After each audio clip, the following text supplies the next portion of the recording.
Tiger state Madhya Pradesh में अब चीते आ रहे हैं और आने वाले दिनों में मध्य प्रदेश चीता स्टेट हो जाएगा।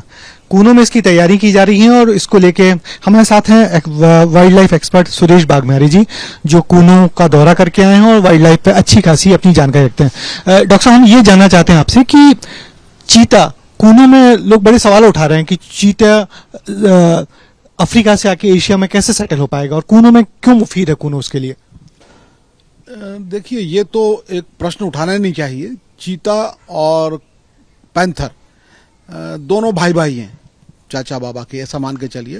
तो और टाइगर थोड़ा अलग प्रकृति होती है, मगर क्योंकि टाइगर पेड़ पे नहीं चढ़ पाता, और चीता और लेपर्ड दोनों ही पेड़ पे चढ़ जाते हैं आराम से।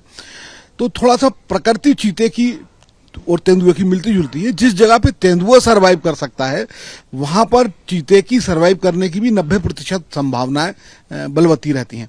तो इसमें कोई कारण नहीं है कि चीता यहां पर सरवाइव नहीं कर पाएगा। एक बात।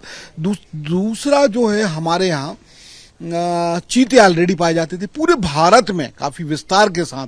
ऐसा कोई सा प्रदेश नहीं है हमारा अभी भारत में जो हिमालय वाला एरिया छोड़ दें तो साउथ से लेकर नॉर्थ तक, अटक से लेकर कटक तक सब तरफ चीते पाए जाते थे। और जैसे अफगानिस्तान, ईरान वगैरह में तो अभी भी इवन लगभग 10-12 चीते तो अभी ईरान में एशियन चीते बचे हैं जो भारत में पाए जाते थे। तो चीता हमारे लिए सरवाइव करना बिल्कुल भी समस्या नहीं है। दूसरी बात, जहां से साउथ अफ्रीका से और नामीबिया से चीते आ रहे हैं, वहां के दिन के और रात का जो डायर्नल बोलते हैं इसको साइंटिफिक भाषा में, दिन की लंबाई और रात की लंबाई लगभग वैसी है जैसी भारत की पाई जाती है। तापक्रम भी, यदि हम माइक्रो क्लाइमेट की बात नहीं करें, बाकी एक मेगा क्लाइमेट की बात करें, तो तापक्रम भी हमारा अफ्रीका का तापक्रम और हमारा तापक्रम बहुत कुछ मिलता जुलता है। जो अधिकतम जाता है वो तापक्रम भी, और जो न्यूनतम जाता है वो तापक्रम भी। तो एक तो इस बात की चिंता छोड़ देना चाहिए कि चीता भारत में, चीता पालपुर कूनो में सर्वाइव नहीं करेगा। एक और जो वाइल्ड लाइफर हैं हमारे इंडिया के, और मध्य प्रदेश में तो भारत के सबसे अच्छे वाइल्ड लाइफर्स पाए जाते हैं। एक और प्रयास कर रहे हैं, एक और उन्हें प्रोजेक्ट पे काम कर रहे हैं कि क्या चीतों का एक कॉरिडोर गुजरात, राजस्थान और मध्य प्रदेश को मिलकर बनाया जा सकता है। तो ये भी संभावना है कि गुजरात और राजस्थान में भी जो रणथंबोर हमारा लगा हुआ है, वहां भी भविष्य में चीते आएंगे। पालपुर कूनो बहुत ही आदर्श जगह है। उसको दरअसल तैयार किया गया था लाइन्स लाने के लिए। गिर के लाइन्स आना थे वहां पे। तो अभी गिर के लाइन्स के लिए हमारे पास और भी सेंचुरीज हैं, जैसे कि नोरादेई सागर के पास की सेंचुरी है। वहां भी जब भी लाइन्स आएंगे तो वहां भी उनका इंट्रोडक्शन किया जा सकता है। एक साइंटिफिक टर्म होती है रीइंट्रोडक्शन और इंट्रोडक्शन। तो ये जो जब कोई प्रजाति किसी जगह होती है और समाप्त हो जाती है, तो वो जो किया जाता है उसको कहते हैं रीइंट्रोडक्शन। तो ये दरअसल रीइंट्रोडक्शन इसको इसलिए नहीं कहेंगे क्योंकि हम जो चीते ला रहे हैं वो अफ्रीकन चीते हैं। तो ये एक्चुअली अफ्रीकन चीतों का इंट्रोडक्शन है। और निश्चित रूप से इनकी वंशावली, कुछ दिनों में लोग इनको अफ्रीकन चीता कहना भूल जाएंगे और ये भारतीय चीते ही कहलाना लगेंगे। जो कूनो है, कूनो में अच्छे जंगल्स हैं, अच्छी नदियां हैं। इसके अलावा चीतों को और क्या चाहिए जिसके लिए कूनो को चुना गया? देखिए, चीते को हफ्ते में एक बार एक अच्छा शिकार चाहिए, बड़ा शिकार, चीतल जैसा कोई शिकार चाहिए, या कोई भी उसको एंगुलेट्स चाहिए अच्छा, जिसको वो पेट भर के खा सके। अमूमन एक बार में 7-8 किलो मटन खाता है। तो एक तो बड़ा जानवर चाहिए उसको कोई हफ्ते में एक बार। और इसका मतलब हुआ कि साल में 4 और पूरे महीने में 4 और साल में उसको लगभग 50 जानवर चाहिए। 10 अटेम्प्ट करता है चीता तब एक बार सफल होता है। यानी 500 जानवर जहां पर होंगे वाइल्ड लाइफ के, माने आपका कृष्ण मृग हो, चाहे चौसिंगे हो, चाहे चिकारा हो, भेड़की हो, चीतल हो, सांभर हो, नीलगाय हो, ऐसे मिला के कम से कम 500 जानवर होंगे। उस क्षेत्र में एक चीता सर्वाइव कर सकता है। हर्बीवोरा काफी बड़ी मात्रा में पाया जाता है इसमें पालपुर कूनो में। एक बात, किसी भी जानवर के लिए 3-4 चीजें बहुत अनिवार्य होती हैं जिसमें वो सर्वाइव करता है। एक तो प्री बेस, माने जो वन्य प्राणी है उनका आधार, उसको जो शिकार है उसका आधार, प्रे बेस बोलते हैं इसको इंग्लिश में, वाइल्ड लाइफ की भाषा में, वो अच्छा होना चाहिए। कूनो में बहुत अच्छा प्रे बेस है। पानी होना चाहिए, तो पानी में वहाँ एक सदा नीरा नदी है, कूनो वो बहती रहती है। उसकी कई छोटी छोटी ट्रिब्यूटरीज हैं जो उसमें आके मिलती हैं, वो भी बहती रहती हैं। तो विपुल मात्रा में पानी है। वहाँ के एक पहले डायरेक्टर हैं श्री JS चौहान, उनने एक ग्रेविटी से पानी लाने का लगभग 5-6 किलोमीटर लंबा बहुत सिस्टम उनने आज से 15 साल पहले इवॉल्व किया था लगभग। वो बहुत अच्छा सिस्टम है कि ग्रेविटी से पानी कई जगह पहुंचाया जा सकता है। गांव का विस्थापन वहां बहुत अच्छा हुआ है। जो भी गांव विस्थापित हुए उस जगह आज बहुत अच्छे चारागाह हैं। चारागाह की आवश्यकता किस लिए?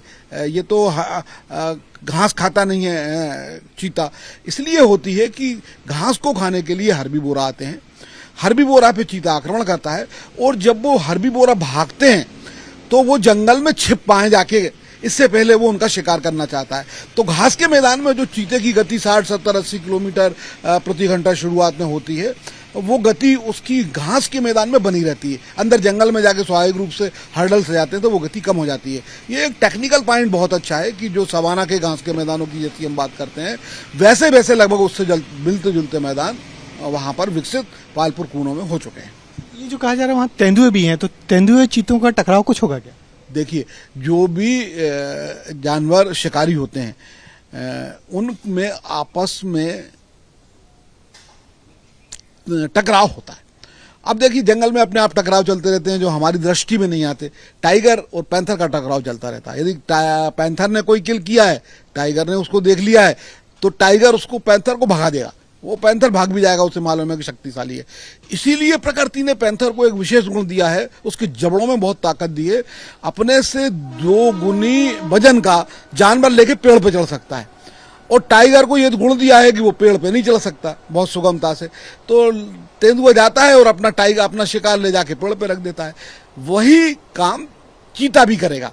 चीता यदि लगेगा कि टाइगर आ गया है और टाइगर उसके शिकार पे झपट सकता है या ले जा सकता है, तो अपने पेड़ पे ले जाएगा।